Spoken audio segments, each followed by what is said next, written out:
Hello everyone, बहुत स्वागत है आप सभी का। आप देखना शुरू कर चुके हैं एसकेटी पॉडकास्ट हिट्स। मैं हूं आपके साथ शालिनी कपूर तिवारी। आज हम आपको मिलवाने जा रहे हैं भारतीय सेना से, राजपूताना राइफल से हवलदार भीम सिंह को, जिन्हें हाल ही में शौर्य चक्र से सम्मानित किया गया। हम जानेंगे उनसे उस रात की कहानी जब उन्होंने आतंकियों को घेर कर मारा। लेकिन उसके पहले आप लोगों से रिक्वेस्ट कर दूं, चैनल अभी तक अगर आप लोगों ने सब्सक्राइब नहीं किया है तो प्लीज इसे सब्सक्राइब कीजिए। आज भीम सिंह जी के साथ हुए पॉडकास्ट का ये है पार्ट 1।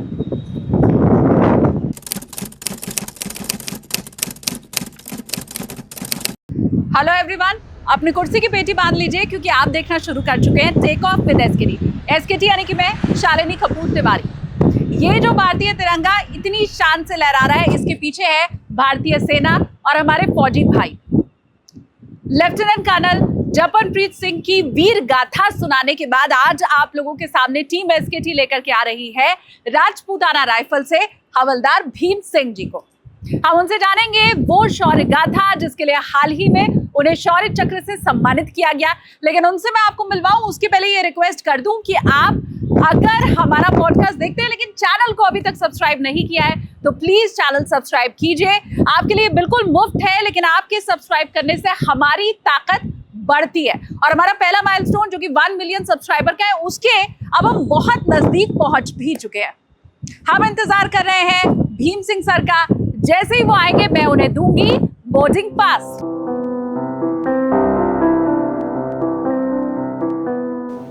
बहुत स्वागत है सर आपका। जय हिंद। जय हिंद मैम, जय हिंद। सबसे पहले तो सर शुरुआत में कश्मीर के साथ ही करना चाहती हूँ, क्योंकि मुझे लगता है कि पूरी लड़ाई ही कश्मीर को लेके है। जिस दिन से भारत पाकिस्तान अलग हुए हैं उस दिन से जंग कश्मीर के लिए। उधर से आतंकी आते हैं, इधर से आप लोग उन्हें कभी भगाते हैं कभी मारते हैं, बावजूद इसके पाकिस्तान बाज नहीं आ रहा है। तो शुरुआत कश्मीर के साथ ही, क्योंकि आपको शौर्य चक्र जो मिला है वो उसी ऑपरेशन के लिए मिला है। सबसे पहले तो मैं ये जानना चाहती हूँ, दक्षिण कश्मीर का वो कौन सा इलाका था जहाँ पर आपकी पोस्टिंग थी? कुलगाम डिस्ट्रिक्ट के अंदर थी मैम। एग्जैक्टली जगह का क्या नाम था? एग्जैक्टली जगह बताऊँ तो मैम, कुलगाम डिस्ट्रिक्ट के आसपास का जो भी इलाका है वो पूरे हमारे राष्ट्रीय राइफल के अंदर ही आता था। अच्छा, और थोड़ा मुझे उस जगह के बारे में बताइए ना, क्योंकि हमने तो यही सुना है कि जो साउथ कश्मीर है वो ही प्लेस है टेररिज्म के लिए, टेररिस्ट के लिए। तो ऐसा क्यों है? क्या उस जगह में ऐसा है कि सबसे ज़्यादा आतंकी गतिविधि उधर ही होती है जहाँ पर आपकी पोस्टिंग थी? बिल्कुल मैम, साउथ कश्मीर का जो पूरा इलाका है ना, पूरा पहाड़ी इलाका है साहब। पूरा पहाड़ी इलाका होने के बावजूद मैम वहाँ पर क्या है, मूवमेंट करने में आसानी हो जाती है टेररिस्ट को, मतलब। और जो इंडियन आर्मी का सैनिक होता है उनको पकड़ने के लिए, मतलब उनको खोजबीन करने के लिए बहुत ही मुदाखलात का सामना करना पड़ता है उनको। घेराबंदी लगाने के लिए जब घेराबंदी लगाने जाएंगे, एक मकान यहाँ पे है, एक थोड़ा और हाइट पे है, 100 मीटर ऊपर है, और कोर्डन दोनों की खबर मिली है कि हो सकता है दोनों घरों के अंदर, किसी भी घर के अंदर टेररिस्ट हो सकता है। दोनों घरों में से एक घर के अंदर आतंकवादी है। तो उन दोनों घरों को अगर हम कोर्डन घेराबंदी करेंगे तो एक पूरा 200 मीटर हाइट पे जाके हमारे को घेराबंदी करना पड़ेगा। एक नीचे है, एक 200 मीटर हाइट पे जाके, मतलब। तो उसमें मेन जो होता है वहाँ पे ऑपरेशन करने के लिए 3 चीज़ों का ख्याल रखना पड़ता है। जो खबर मिलती है हमारे को, उस खबर के ऊपर हम कितना तेज़ी से एक्शन कर रहे हैं, कितना तेज़ी से एक्शन कर रहे हैं और सरप्राइज को रखते हुए कर रहे हैं। खबर हमारे को मिली, आतंकवादी खबर मिली, भाई उस घर के अंदर आतंकवादी है, तो उस पर कितना तेज़ी से एक्शन कर रहे हैं, तेज़ी लाने के लिए। और फिर सरप्राइज़ को कायम रखना भी, किसी को पता नहीं लगना चाहिए कि वहाँ पर फौज पहुँच गई और घेराबंदी भी लगा दी है। क्योंकि वहाँ पर जो आतंकवादी है उनका भी मतलब सोर्सेज रहते हैं उनके भी। जैसे कैंप से निकले, हाँ कैंप से फौज की गाड़ी निकल गई है, हो सकता है उसी इलाके में आए। क्योंकि आज के समय में क्या डिजिटल ज़माना हो गया मैम, मोबाइल का ज़माना है, फ़ोन कर दिया, हाँ भाई ऐसे पहुँच गए। पहले के टाइम में तो इतना वो मतलब ग्राउंड टू ग्राउंड बंदा जाके ही खबर देता था, हाँ भाई ऐसे गाड़ी निकली ऐसे या जो भी। तो वहाँ पे सरप्राइज़ पहले थोड़ा कायम रह सकता था, लेकिन आज के समय में सरप्राइज़ को कायम रखना बहुत ही महत्वपूर्ण हो गया, मतलब कठिन हो गया यार। और इन तीनों चीज़ों का जब तक कोऑर्डिनेशन नहीं बनेगा, जब तक कोई सक्सेसफुल ऑपरेशन नहीं हो सकता। तो वहाँ पर इलाका जो है मैम, एक तो पहाड़ी इलाका, उसके बाद में जो सर्दी के समय में क्या होता है वहाँ पर काफ़ी बर्फ़ पड़ जाती है। तो उस बर्फ़ के समय में क्या है, मतलब कम से कम 3 से 4 किलोमीटर विजिबिलिटी इतनी क्लियर हो जाती है कि पूरा सफ़ेद होता है, वो पूरा सब कुछ दिखाई देता है दूर तक। अच्छा। और एक कम्युनिकेशन उनका जो अगर पता लग गया, जैसे हम निकले कैंप से तो गाड़ियाँ हो सकती है बर्फ़ में स्लिप कर रही हैं, चल भी ना पाई गाड़ियाँ, हो सकता है पैदल भी जाना पड़े हमारे को, बाई रोड जाना पड़ेगा, या फिर बर्फ़ के रास्ते से जाएंगे तो कितना मतलब काफ़ी टाइम लग जाता है उसके अंदर। तो वहाँ तक जाएंगे तो उससे पहले पता लग जाएगा उनको, वो लोकेशन अपनी चेंज कर देंगे, दूसरे घर में चले गई, दूसरी जगह शिफ्ट हो गई।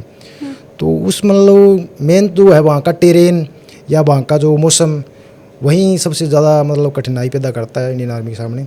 बाकी कठिनाई नहीं बोल सकते उसको, लेकिन फिर भी डिले करता है हमारे को, मतलब हाँ, उस चीज़ और के उसी लिए। का फ़ायदा उठाते हैं उसी का फ़ायदा आतंकी। टेररिस्ट उठाते हैं। आपने कहा कि जब छुपे होते हैं आतंकी, मालूम चलता है आप लोगों को, आप ऑपरेशन करें तो बहुत सावधानी के साथ करना होता है, ये उनको सूचना पहुंचाने वाले कौन होते हैं? जो वहाँ आसपास रहने वाले लोग हैं? मैम वहाँ जो है मतलब तकरीबन मैं अगर सही बताऊँ तो मतलब पहले से बहुत ज़्यादा सुधार हो गया है वैसे, लेकिन होते वहाँ के लोकल लोग ही होते हैं, वो जो कुछ एक लोग उनके साथ जो वहाँ के लोकल टेररिस्ट भी तो पैदा होते हैं वहाँ पर, जैसे अदर कंट्री से आए वो तो हैं ही, उसके अलावा वहाँ पर लोकल टेररिस्ट भी पैदा होते हैं। तो वहाँ को सपोर्ट करने वाले उनके भी चाचा ताऊ के लड़के या जो भी लगा लो, या टेररिज्म को जो बढ़ावा दे रहे हैं वो लोग, कुछ एक लोग हैं चंदे के लोग, बाकी वहाँ पर बहुत काफ़ी सुधार हो गए पहले से। तो वही लोग होते हैं जो उनको खबर देते हैं थोड़ा बहुत। आपने कभी देखा कि राष्ट्रीय राइफल की कोई गाड़ी जा रही हो और उसके ऊपर पत्थरबाजी की गई हो, वो देखा है आपने? हाँ मैम, एक दो बार जो मतलब मेरे जाने के बाद वहाँ पे 3 साल का टर्न ओवर काटा था मैंने वहाँ पे, तो उस दौरान मैंने एक दो बार देखा था बस, वही बहुत ही कम, मतलब इक्का दुक्का किसी बंदे ने मतलब। जबकि आप ही उन्हें बचा रहे हैं, बिल्कुल मैम, आप ही हिफाजत कर रहे हैं, तब वो चैन की नींद सो पा रहे हैं। बिल्कुल लेकिन मैम। ये ठीक बात है कि हर जगह दिमाग भरमाने वाले लोग भी होते हैं, और शायद वो भी उन्हीं में से एक रहे होंगे। उन्हीं में से आपका जो ऑपरेशन रहा वो सितंबर के महीने में हुआ था, 22 सितंबर की तारीख थी, 26 सितंबर में। 26 सितंबर। तो वो तो बहुत सर्दियों वाला समय नहीं रहा होगा? नहीं मैम, वो सर्दी मतलब शुरुआत थी, बस सर्दी इतनी नहीं थी जब। हाँ, सितंबर में इतनी सर्दी नहीं होती वहाँ पे। तो थोड़ा बताइए ना, उस दिन क्या हुआ था, कैसे खबर मिली थी, कितने लोग छुपे थे? वहाँ पे आरआर के इलाके में मैं क्यूआरटीएनसी के रूप में तैनात था, और कंपनी कमांडर साहब ने मुझे बुलाया कि भीम ऐसे ऐसे उस गांव की खबर मिली है, और हम 2 पार्टियां बना के चलेंगे, और एक को आप कमांड करोगे, दूसरी कमांड मैं खुद करूँगा, और एक साइड से घेराबंदी आप लगवाना, एक साइड से घेराबंदी मैं करवाऊँ। तो हमने जल्दी जल्दी एक्शन करते हुए जल्दी से जल्दी दोनों टीमों को तैयार किया, उनको ब्रीफ किया प्रॉपर तरीके से भी, किसको कहाँ खड़ा होना है, क्योंकि हम गूगल मैप पे सब कुछ देख लेते हैं भी, हम यहाँ से जाएंगे, आपको यहाँ लगना है, आपको यहाँ लगना है, आपको यहाँ लगना है, और फिर उनको लगाना पड़ता है, जो पार्टी कमांडर होता है वो लगाता है। तो जल्दी जल्दी हम निकले कैंप से। निकलने के बाद जैसे ही हम इलाके में पहुँचे, घेराबंदी में लगाना शुरू किया, मैंने एक साइड से शुरू कर दिया, एक साइड से कंपनी कमांडर साहब ने शुरू कर दिया। तो जैसे ही घेराबंदी कंप्लीट होने के बाद हमारा कंपनी कमांडर साहब से मिलाप हुआ मेरा, तो हमने आपस में मतलब हाँ भाई सही लग गया। साहब ने पूछा तेरी साइड बिल्कुल कवर हो गई पूरी, कोई जगह गैप तो ज़्यादा गैप तो नहीं बचे है? तो मका नहीं साहब, कोई ज़्यादा गैप नहीं बचे है, क्लियर साहब, बिल्कुल कोई दिक्कत नहीं है। बाकी पीछे हमारी मतलब तकरीबन आधा घंटा बाद पार्टी आनी थी, दूसरी पार्टी पीछे पीछे कवर कर रही थी हमारे को। तो जैसे हम आपस में बात कर रहे थे, उसी टाइम आतंकवादी ने मतलब भागने के इरादे से हमारे ऊपर फायर शुरू कर दिया, और दिन का समय था। दिन का समय होने के कारण मतलब तो वहाँ पर जब तक हमारा आपस में मिलाप हुआ था, जब तक हम सिविलियन को बाहर नहीं निकाल पाए थे। हम बस निकालना शुरू करने वाले ही थे कि हम हाँ भाई बाहर आ जाओ आप लोग, यहाँ कुछ भी हो सकता है, कुछ गतिविधि है, मूवमेंट का पता लगे, आप लोग बाहर आइए। तो उन्होंने बाहर निकलना शुरू ही किया था, और उधर से आतंकवादी ने भागने के इरादे से फायर शुरू कर दिया टीम के ऊपर। तो उसमें एक सबसे बड़ी चुनौती थी मैम कि सिविलियन नहीं मरना चाहिए, कि हमारे लिए अगर सिविलियन मर गया तो उसमें अगर हमने 10 आतंकवादी मार दिए ना, तो हमारे लिए कोई फ़ायदा नहीं, उसको मतलब 10 आतंकवादियों को मारने का। कितने सिविलियन रहे होंगे वहाँ पे? वहाँ पे कम से कम 10-15 सिविलियन में भगदड़ मची थी मैम, दाएं बाएं, क्योंकि हम बाहर निकाल रहे हैं उनको, बाहर आगे खड़े हुए हैं, जैसे आ रहे हैं। तो उसी बीच में से उसने निकला, आतंकवादी निकले घर के अंदर से, और उसने फायर शुरू कर दिया। एक हमारे जो कंपनी कमांडर साहब थे उनको गोली लगी, लेकिन हमारी जो टीम है उसने ज़बरदस्त फायर करते हुए मतलब आतंकवादी को दोबारा वापस घर के अंदर घुसने के लिए मजबूर कर दिया, क्योंकि उसने देख लिया था कि हाँ भारी मात्रा में फायर डाल रहे हैं, या तो मेरे को मरना है या फिर भागने तो नहीं देंगे मेरे को। हाँ। तो वापस घर के अंदर घुसने के लिए मजबूर हो गया। ये कितने बजे का समय रहा होगा? ये मैम समय था तकरीबन शाम को 6 बजे, 6 साढ़े मतलब अंधेरा होने ही वाला था? अंधेरा होने वाले था। और अंधेरे में टास्क और मुश्किल होता है? अंधेरे में तो और मुश्किल हो जाता है मैम, बिल्कुल, क्योंकि अंधेरे में तो कुछ दिखाई भी नहीं दे रहा है मैम, और सिविलियन का ध्यान रखना, कौन सिविलियन है, आतंकवादी है नहीं है। फेरन वहाँ पर क्या फेरन भी पहनते हैं मैम। हाँ। फेरन पहन के अगर सीधा आपके सामने भागता हुआ आ रहा है, तो कैसे आप जज करोगे कि आतंकवादी है या सिविलियन है? तो बहुत मतलब ध्यान में रखते हुए चीज़ों को एक्शन लेना पड़ता है हमें उधर। तो उसके बाद जैसे ही कंपनी कमांडर साहब को गोली लगी थी वो, तो साहब ने बोला अरे भीम गोली लगी यार बोले। तो एकदम से मैं साहब के पास गया और कंपनी कमांडर साहब के बड्डी थे और मेरा बड्डी था, हम चारों एकदम पास गए और मैंने जो मेरा बड्डी था उनको कहा भाई आप ध्यान रखना उसी घर की तरफ और मैं साहब को थोड़ा संभालता हूँ। तो मैंने और साहब की बड्डी ने मिलकर साहब को फर्स्ट एड दिया। फर्स्ट एड देने का काम किया है और बाद में जो ऊपर कंपनी कमांडर साहब ने खुद ही रिपोर्ट दे दी थी ऐसे ऐसे हो गया, हमारा कॉन्टैक्ट हुआ है और आप जल्दी से आ जाइए। तो पीछे टीम आ रही थी हमारी, तो वो कम से कम तकरीबन 10-1 मिनट बाद हमारे पास टीम पहुंच गई थी। लेकिन उस 10 मिनट टीम के पहुंचने से पहले ही मतलब दोबारा उस आतंकवादी ने दोबारा फिर भागने के इरादे से उसी लोकेशन में फिर दोबारा फायर डाला। लेकिन जब तक क्या सिविलियन बाहर आ चुके थे, लगभग सारे सिविलियन बाहर आ चुके थे या फिर घरों में अपने चुप बैठे थे, जो कि फायर फाइट हो गया। हमारे को ज़्यादा मौका नहीं मिला अंदर जाने के लिए, मतलब ये बाहर निकलो आप लोग जो भी घर में सिविलियन है उनको बाहर निकाल दो या बाहर निकलो। तो फिर दोबारा उसने फायर डाला। तो उस दौरान तो वो मुझे दिखाई नहीं दे रहा था, मतलब दूसरी साइड से फायर हो रहे हैं और आपस में फायर फाइट चल रहे हैं।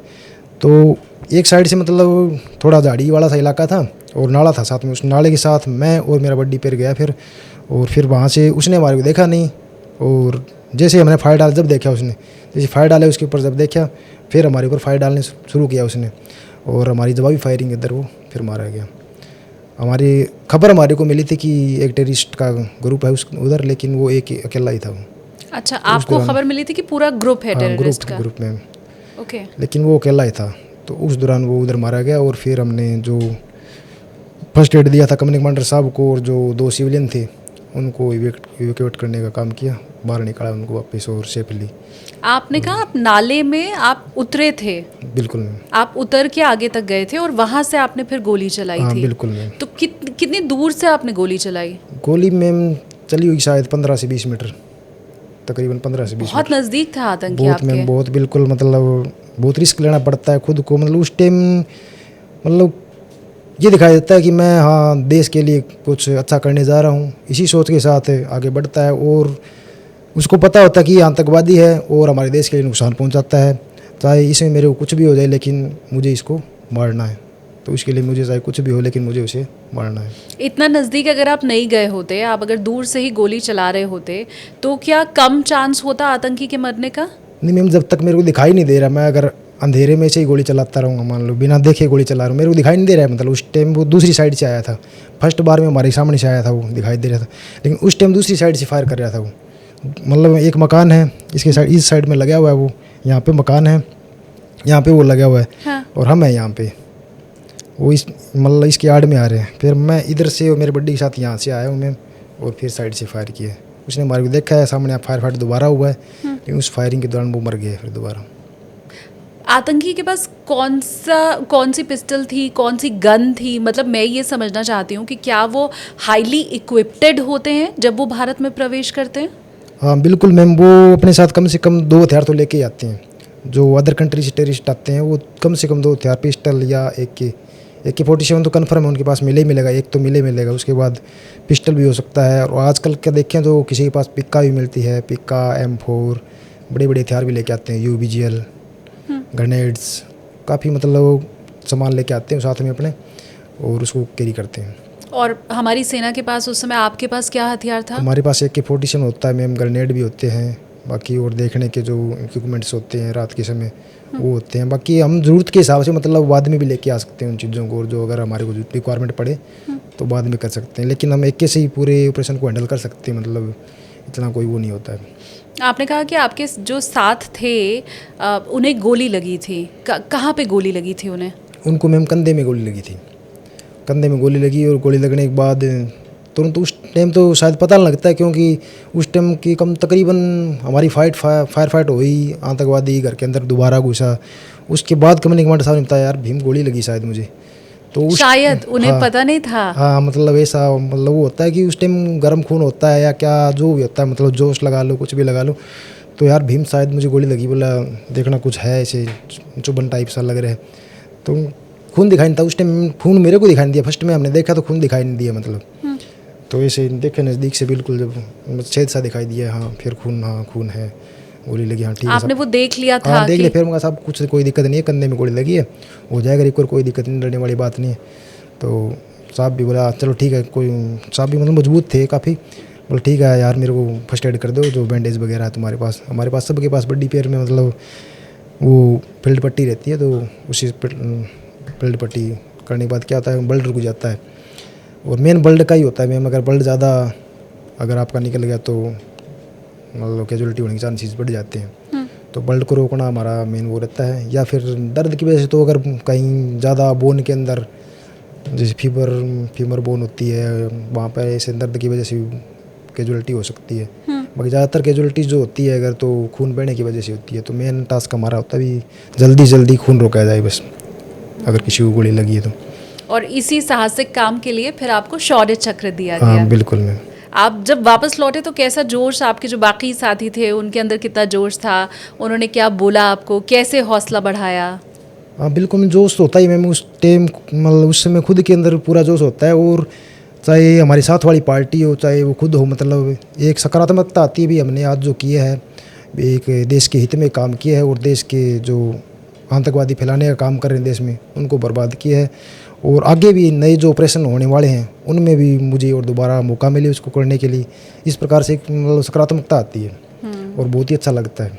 और सब मतलब जो प्राउड फील करते हैं, बंदे भी प्राउड फील करते हैं, खुद भी बंदा अपने आप पर प्राउड फील करता है, हाँ मैंने आज अच्छा काम किया, और सब मुबारकबाद देते हैं उसको, मतलब भाई गुड उस्ताद आपने अच्छा काम किया, सर आपने कैसे किया होगा ऐसे कैसे हो। लेकिन उस समय हो जाता है वो पता ही नहीं कैसे होता है, खुद को ही पता नहीं लगता मतलब मैंने कैसे कर दिया, बाद में खुद सोचता है उन चीज़ों को तो मैंने इसे कैसे किया होगा। लेकिन उस टाइम मतलब एक जो कुछ भी लगा लो देश के प्रति देशभक्ति की भावना लगाओ, उसको कैसे उजागर होती है उस समय होती है वो, उस समय अपने आप हो जाता है। ये मैं इसलिए भी ज़्यादा समझने की कोशिश कर रही हूँ क्योंकि आपका ये जो अचीवमेंट है वो दूसरे किसी भी साधारण आदमी के अचीवमेंट से बहुत बड़ा है। मैं नहीं जानती आप इस चीज़ को फील कर पाते हैं या नहीं कर पाते हैं। मैं व्यूवर से चाहूँगी प्लीज़ मुझे कमेंट्स करके आप ज़रूर बताइए। हम कितना भी प्रमोशन हासिल कर लें सर, हमारा कितना भी सैलरी हाइक हो जाए, क्योंकि हम बात कर रहे हैं अपने करियर से रिलेटेड, वो बहुत छोटा होता है आप लोगों के इस त्याग, इस बलिदान और ये अचीवमेंट जो आपका है कि आपने एक आतंकी को मारा सामने से अपनी जान पर खेलकर, उसके आगे एक आम सिविलियन कितना भी बड़े से बड़ा कुछ अचीव कर ले वो बहुत छोटा होता है।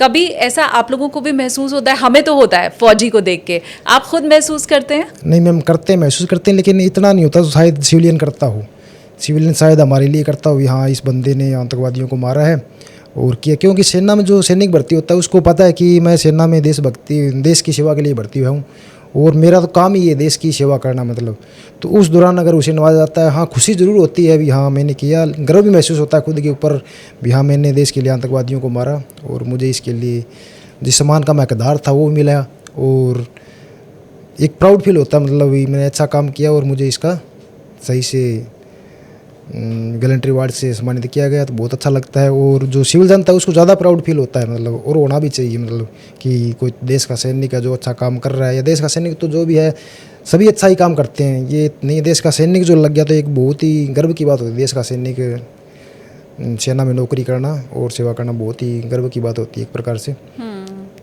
जब आप निकले थे, आप लोगों को जब बताया गया था कि आतंकी वहाँ छुपे हुए हैं, तो उस समय ऐसा सोच के क्या आप निकले थे कि आज तो 2-4 को निपटा के आऊँगा? क्योंकि वहाँ जाके आपने बताया, पता चला कि एक ही आतंकी था, तो निकलते समय ये सोचा था आज बच के नहीं जाएगा?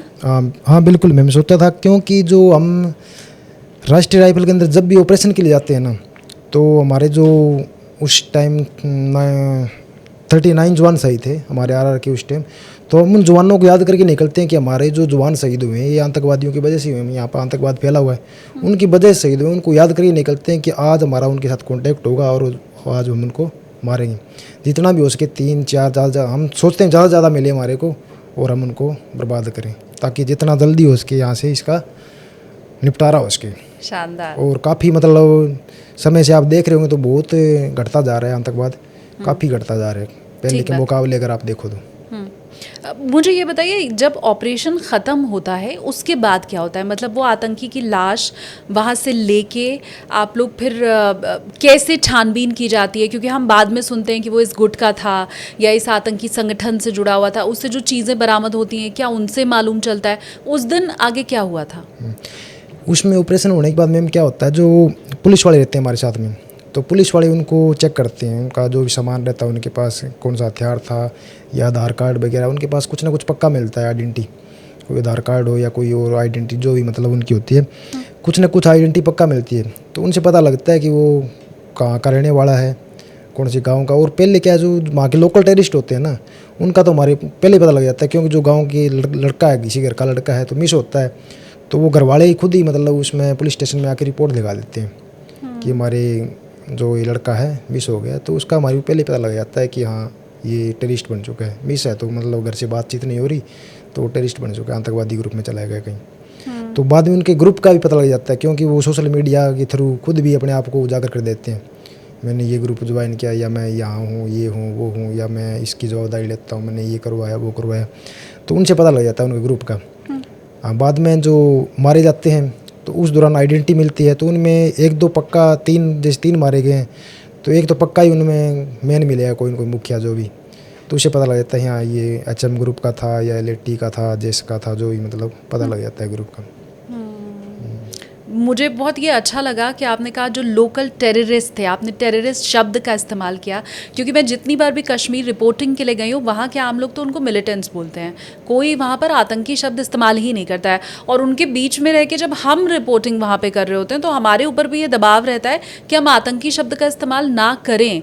तो मुझे बड़ा शानदार लगा सर कि मैं जब एक फ़ौजी से बात कर रही हूँ तो उसके लिए भी लोकल टेररिस्ट है, और उस पार, सीमा पार से आया हुआ टेररिस्ट है, उसके लिए सिर्फ वो टेररिस्ट होता है। टेररिस्ट में बिल्कुल आप ऐसे ही, आप लोग आपस में भी ऐसी बात करते हैं? हाँ बिल्कुल मैम, आपस में टेररिस्ट ही बोलते हैं, क्योंकि मैम वहाँ का तो क्या है, मैं जैसे आपको बता रहा था कि कुछ एक लोग हैं जो 5 से 7% लोग हैं जो आतंक फैलाने का काम कर रहे हैं, या उनको मिलिटेंट बोलते हैं, मतलब अपना मसीहा बताते हैं, कुछ एक लोग हैं उधर। लेकिन बहुत से ज़्यादा लोग अभी जो नई यंग जनरेशन है, तो उनको हम कैंप के अंदर बुलाते हैं, समझाते हैं भाई कुछ नहीं रखा है इन चीज़ में, लास्ट क्या है, मौत है, मौत के अलावा कुछ नहीं मतलब।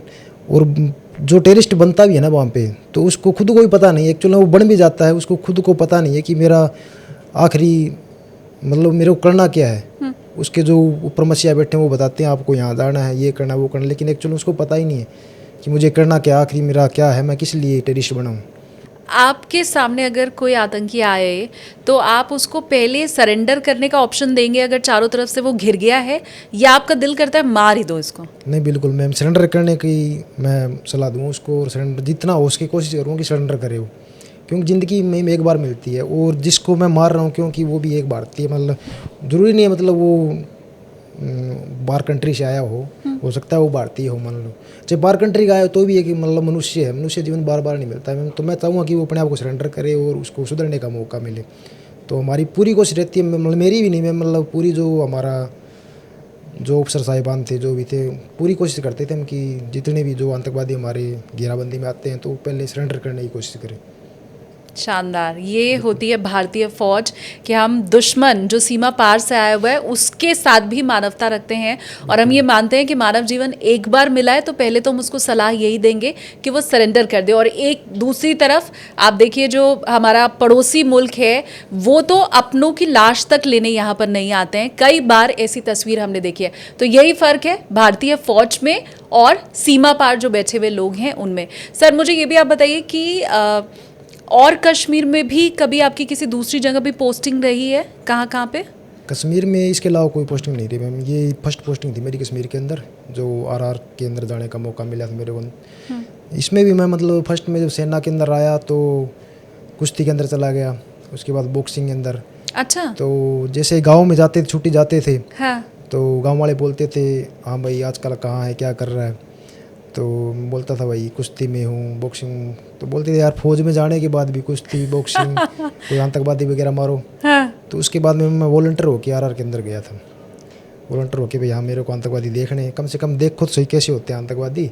तो मैं वॉलंटियर होकर RR के अंदर गया था कि हाँ मेरे को भी आतंकवादी मारने या आतंकवादी देखने का मौका मिलेगा, किसी ऑपरेशन में जाने का हिस्सा मतलब मौका मिलेगा। हाँ।